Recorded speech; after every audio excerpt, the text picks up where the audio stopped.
All right, welcome back again, everybody. This week, I want to talk about something a little bit different. We're still going to be looking at data, but primarily, I'm going to be trying to answer a question, which is how much faster is Summit Point Main since the repave, and really, where is it faster? Why is it faster? How is it faster? I'll tell you right up front. I just got back from 3 days there, and I was 3 seconds a lap faster by the end of the 3 days. So it is significantly faster with a lot more grip. For those of you that aren't aware, late last fall they went through and did a comprehensive repave, and that repave involved not just slapping new asphalt down, but they went through, they ground up the concrete sections that were underneath of it. They basically fixed the camber in places.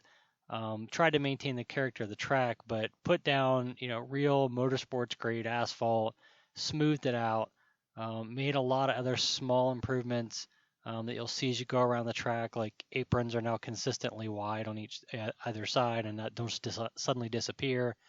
But it's really phenomenal. And for me, this is my home track, so it was really exciting to kind of get back there for the first time in less than ideal conditions and really be able to compare Summit Point before and after. So for this week's comparison, what I want to be doing is comparing two sessions, or really two laps, one lap from each session. The first was my best lap with the same car, so 2017 Corvette Z06, Z07, DSC controller, AP racing brakes, Pirelli DH scrubs. And this was one of my best sessions from last year. So this was last September, pretty good weather. My best lap was an 18.1 of the event. I was pretty consistently running kind of lowish, mid-18s. And that's probably 2 to 3 tenths off my all-time best on Summit Main. But I think this makes a really good comparison between now and back then.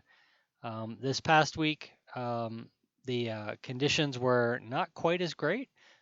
Frankly, 2 of the 3 days were really cool. In fact, we had snow at the end of the second day. But I was the very first day, first session out, was able to turn an 18.9. And then the second session, it was down to the 17s, then the 16s. And then by the end of that first day, I had a new personal best of a 15.5. It took me the other couple days to get it down to this 15 flat, or 15.07 or 15.1, depending on how you want to count that. But bottom line is the track was immediately faster. Some of this is, I think, going to be improvements that hopefully I've made. I've been, working on my driving, analyzing my own data, went in with a plan, and we'll see some of that as well. But a lot of it's also the track improvement. So I think it's pretty safe to say that for most drivers, you're going to see, a 1.5 seconds to 2 seconds, or maybe even a little more improvement with a new surface. So I'm actually going to start by not using Cosworth's Pi Toolbox. I'm going to use the GM Toolbox because as I've mentioned in some earlier videos, one thing I really like about it is that it has this nice map overlay of your lines. So I've gone ahead and I've queued up my 18.1 from last fall, and then my 15.1 or 15.0 from this past week, and then we've basically laid them over each other on the map. So I can zoom in, just kind of scrolling with the mouse wheel. And then one thing that's really pretty cool about the Pi Toolbox is that I can actually set it in motion and just watch what happens with the car. So you'll be able to see the line differences, but you'll also see the gap up here. So it's pretty fun. So we'll go ahead and hit play, and we'll just actually watch this lap.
Now, let's go back to my favorite tool, Pi Toolbox, and look at the actual data. I should also mention, if you want to see the actual in-car footage, both the 18.1 lap has been posted, and then I posted a video last week. I believe I called it something, kind of dramatic, like full attack mode, but it was a full session of me chasing down someone in a 997 Cup car, and lap 21 turned out to be a new personal best for me. So this personal best lap we're looking at was 25 minutes into a session, where I ran 32 minutes and then had to come in for fuel. So let's look at the data. Again, here we've got the full map, we've got the video, and you'll see, starting right at the beginning, I've actually got a little bit of a speed advantage, at least until the point where I upshift into fifth. Looking over here, roughly 2.5 miles an hour faster. That's just from carrying more speed through turn 10. You can see I got a slightly slow shift into fifth. Again, I'm kind of known to do that so I don't money shift the car. And it kind of breaks even. And by the time I start braking for turn 1, and even all the way down as we finish braking for turn 1, we're pretty much even. The time delta is, really zero in the braking zone for 1. Now, one thing you might notice here, just from a aesthetics of the track or the driver's viewpoint, turn 1 no longer has that funny kink out before you turn in. It's now just a straight line. As you can see over here, there's a little kick out, and over here is a straight line. If you ever get a chance to walk around the track with Chris White, the motorsports director, great information. I had a chance to do that at this last event. Went through a lot of the subtle changes that went into improving the track over the off season. But you also see that the dashes that used to be in the line where it has a crossover to go to the skid pad, those are gone.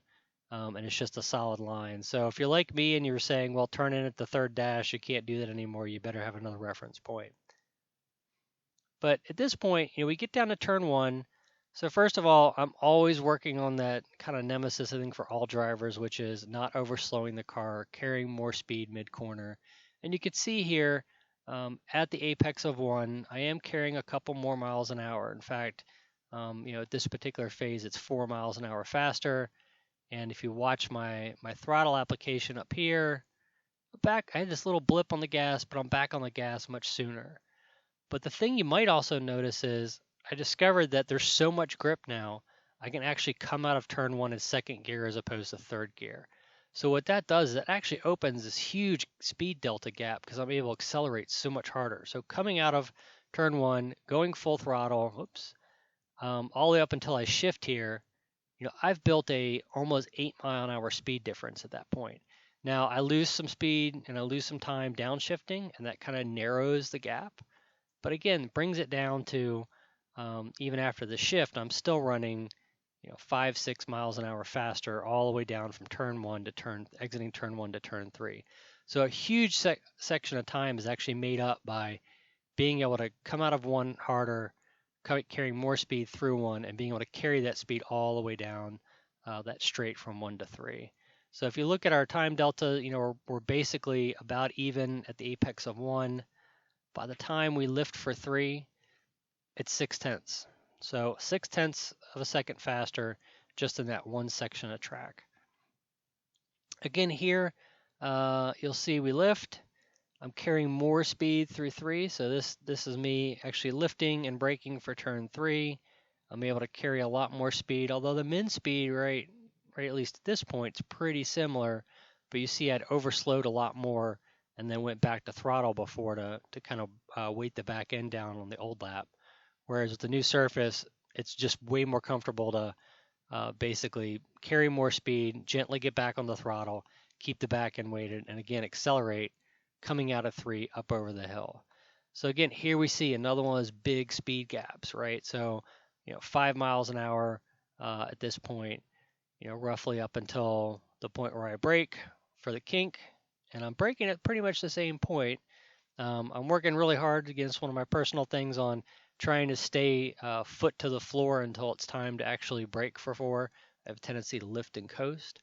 But in this case, again, you see this 4 or 5 mile an hour time delta, and at this speed delta rather, and at this point we've already got over a second of time gained before I brake for the kink.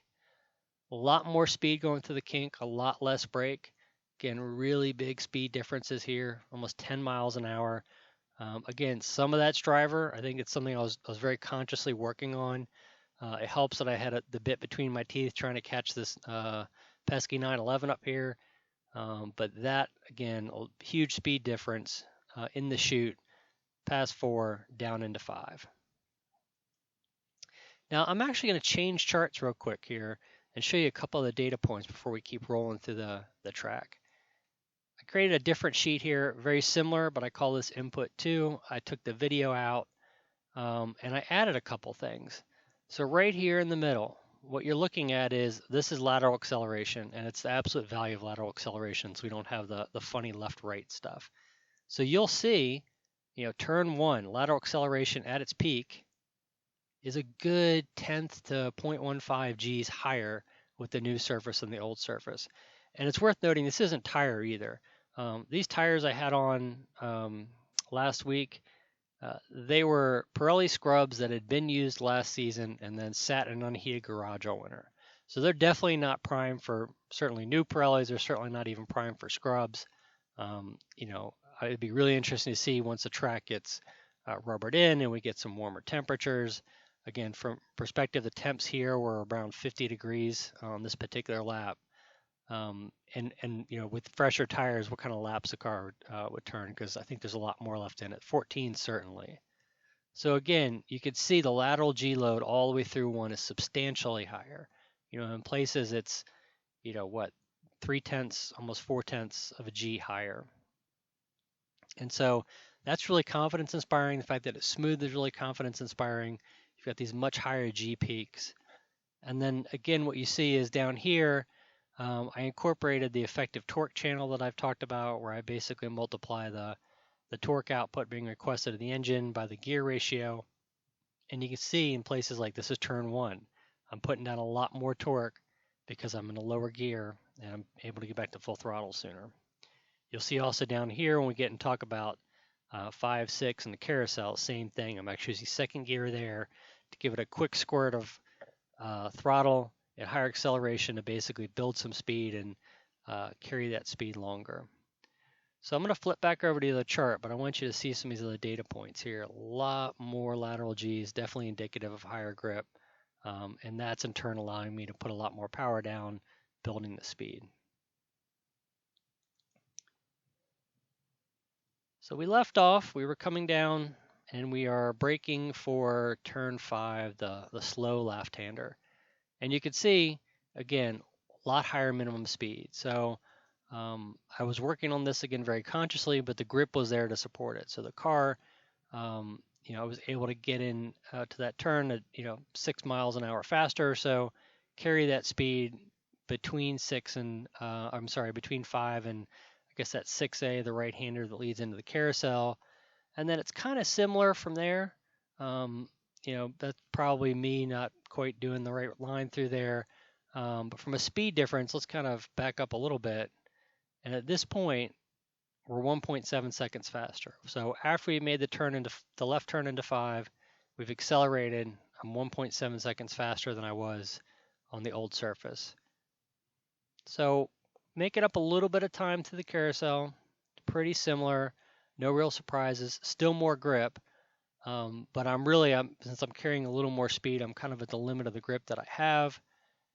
And I was also working on being able to carry more speed and stay further right before I turn left and make that run towards turn 9. So again, higher speeds, you'll see through here. And what's really interesting is turn 9 without the bump in it, it's a lot more confidence inspiring, at least for me. I'm a lot less timid when I go back to throttle. So if you look here, this entire section, I'm able to carry the throttle longer. I'm not actually lifting like I was before. And when it gets to turn 9, when you make that right-hander, I actually there's enough speed in the car that I'm literally on the throttle, pushing the front end through the turn, and it just pushes the car out wide right to the edge of the track. And then I just kind of hang on and rock it up the hill. So this is why you can see me actually lifting a little bit here, because I actually needed to get a little bit more front end grip to make the corner because I'd carried so much more speed in this run from 8 to 9 in here. I mean, again, look at this, it's like 9 miles an hour faster. So we get into 9, we've gotten back to the full throttle. Again, probably 2-3 miles an hour faster, and this carries all the way up the run to turn 10. And again, very similar by the time I get into 10. My max speed's about the same. And then we go ahead and hit the brakes. And same thing, slightly higher speed through 10. That speed then carries itself onto the front straight. And pretty uniformly, 2-3 miles an hour, faster almost everywhere on the track. You can see, unfortunately, my time difference line, for whatever reason, has disappeared on me. But by the time I'm exiting 10, I'm 2.8 seconds faster. So, tons of grip in the track. I've been working on a few things myself. I think probably that helps some. I don't think that helped certainly any more than a second of it. So I think it's fairly safe to say that the new service ought to be good for most people, a good 2 seconds a lap faster. So it'll be fun to see this season as the really fast guys get out there and the racers get out there, and we see some actual official time set, what the new records look like, because I think all the old records are going to fall away.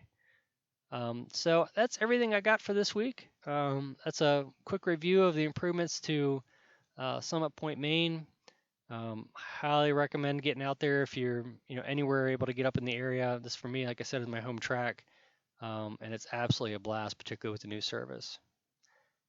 All right, everybody. If you have any questions, post them up in the comment section. You got any suggestions for other videos, please post them up. Again, we're getting into track season here, so hopefully we'll have more live data to show everybody. Have a good weekend.